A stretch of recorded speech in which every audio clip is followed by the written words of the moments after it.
In the last episode of Foxy TV for the year, we are going to take a look back at the year that was 2020. A lot of new agents coming to... Lots of growth, lots of new stock.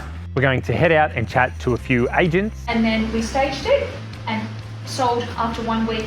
Same thing, huge interest. And we're going to finish off with the game, who is most likely to, with the team. Who's most likely to trip over something at an install? Oh yeah, that's easy. This is Foxy TV, episode 93.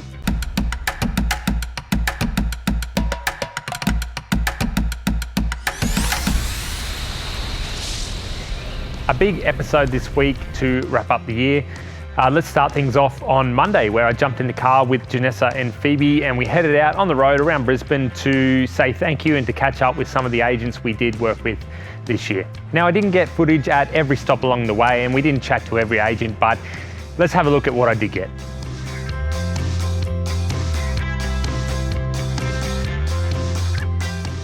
Like Lexi, you thought it was going to be on the market for a lot. I can't believe it's like this. That's awesome. And where you guys were awesome is that you upgraded the furniture package. Yes. So they got the premium package Yeah. out of the goodness of your heart, and I think that helped sell the It house. came out really beautiful. Yeah, they got a premium for the home, Yeah. and it sold in 2 weeks. Yes, that's awesome. And, And then people Anzac. loved it. Anzac is my story of the year, I Yeah. think. Third agent, you came in and blitzed it and we got it sold. Yeah.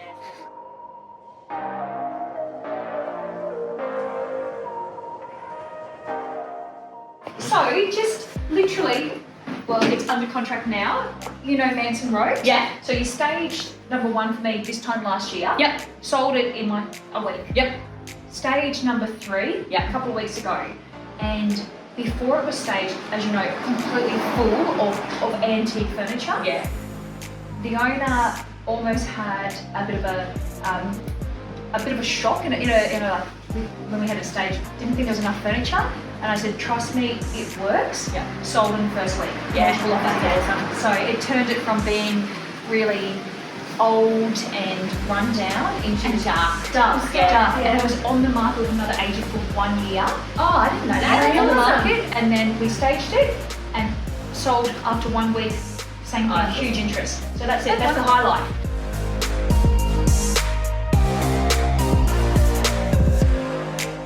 So this year, 17 homes together, Yep.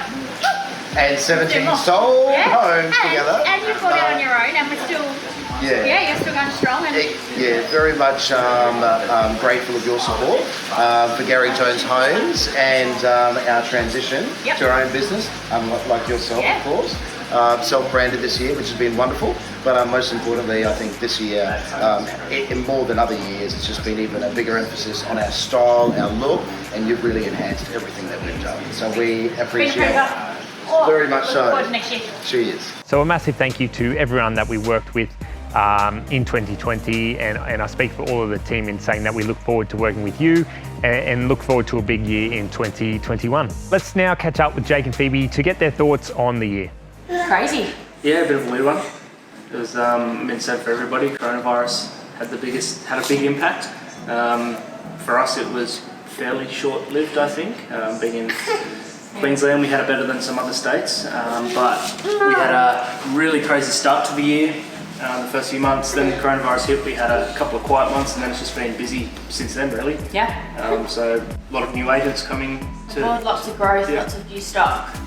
Yeah. And everything our whole year's been with 2 stylists pretty much, so And we've had a lot of, which I guess is the end goal, a lot of properties are selling and Yeah. fast, especially like we're Very kind of short really feeling settlements it at the moment. Yeah. Being the end of the year, everyone wanting to get out or into their new places by Christmas. But apart from those couple of months Been early on, it's exciting, been really a big growth year. we had our oldest child go to prep and we survived it, and the team's grown by lots of babies, and Yeah. it's been exciting. So it's been an exciting year. What impressed you most about the business? Can I go first? Sure. What we were able to achieve with the number of staff that we've got. So we've got 2 stylists at the moment, and we've got 1 truck, so the 2 guys in the truck. We've got yourself, Eva, and then Jake. And it just astounds me what we've been won't ignore that. Yeah, what we've been able to achieve with the staff, with 2 stylists, it's phenomenal.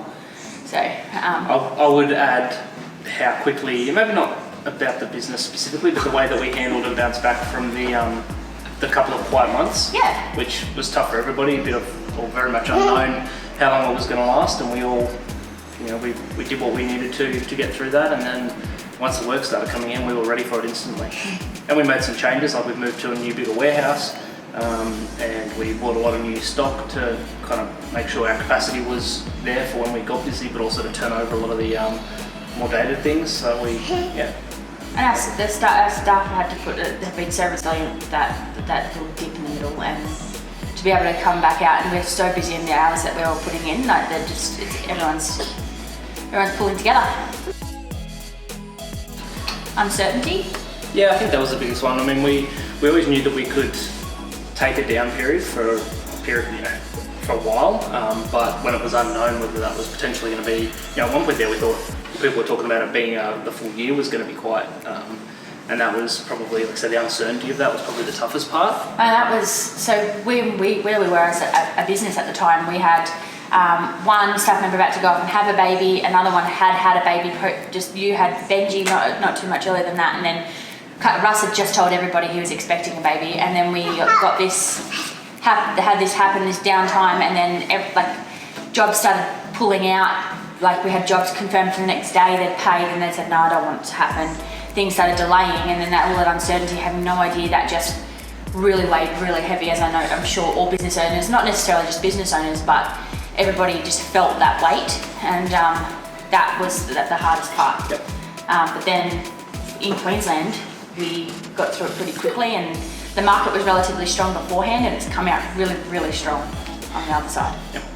Any funny or favourite moments to mention? Not that funny that I can think of. Favourites, I guess, the highlights, the babies. The 3 new babies this year for the team.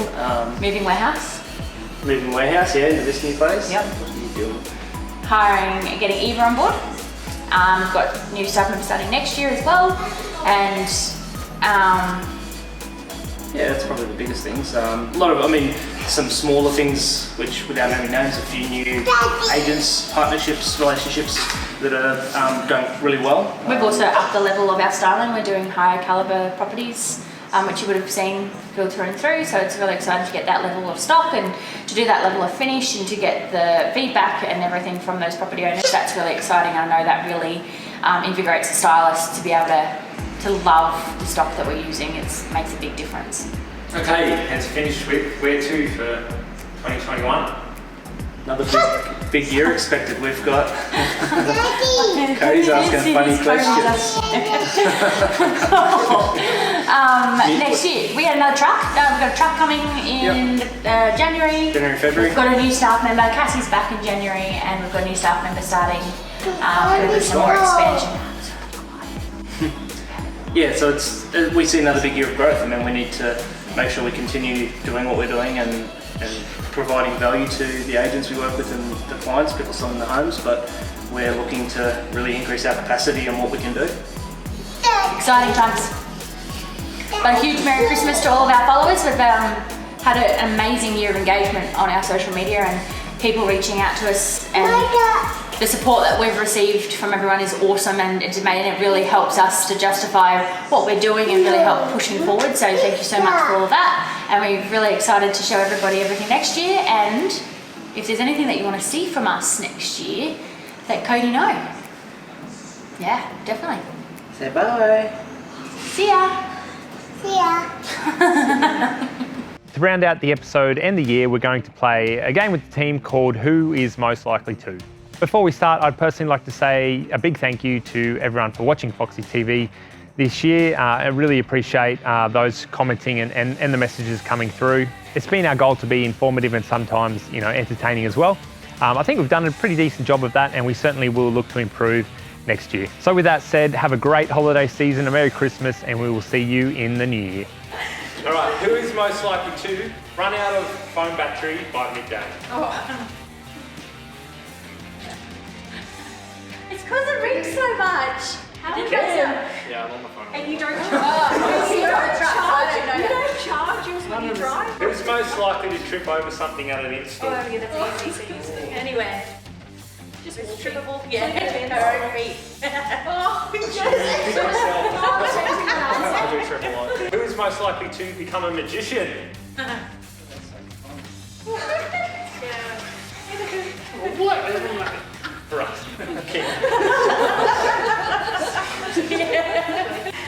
most likely to do weird things in public? Yeah. Like throwing a burrito into the plate. Oh my god.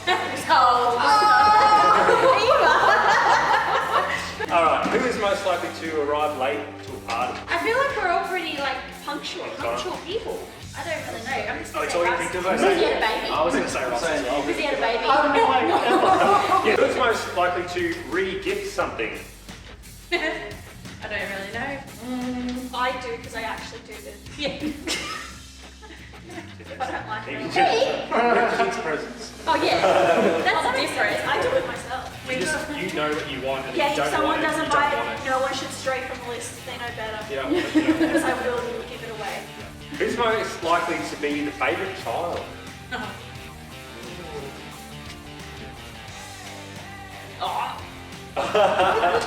Depends. I'm the favourite child in my family, but Yeah, that's right. I'm gonna say myself. I'm a Louis II ship, so everyone knows it. Okay, who's most likely to leave something behind at an in-store packer? Yeah. You Jake has left his you jumper literally twice. left 3 accessories. We just gave him a job. We just gave him a job. And he forgot something. I left the outdoor tray and top plant on a kitchen bench. I left my jumper at install and the guy gave it back to me on the packer. I remember that. I usually give it He to goes- the next job. He goes, I don't remember going to this sound wave, but I was definitely there. Alright, who's most likely to go to a Justin Bieber concert?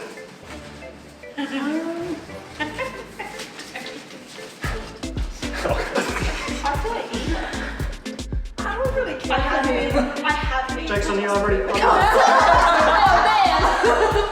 I have been to one. Order Uber Eats next. Oh, that's the biggest.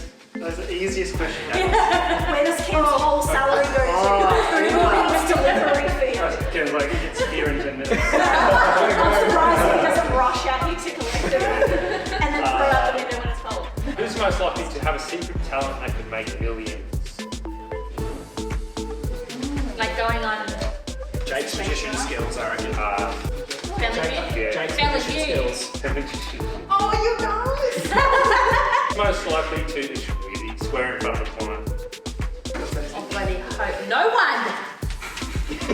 Not in front of the client, in front of my team, yes. No, really. About the client. Just not to the client. I don't feel like you should know. Wait, to or at or around? Around, not at. Okay, yeah, no, definitely.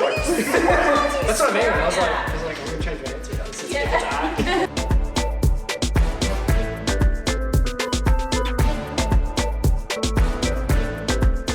Let's do it!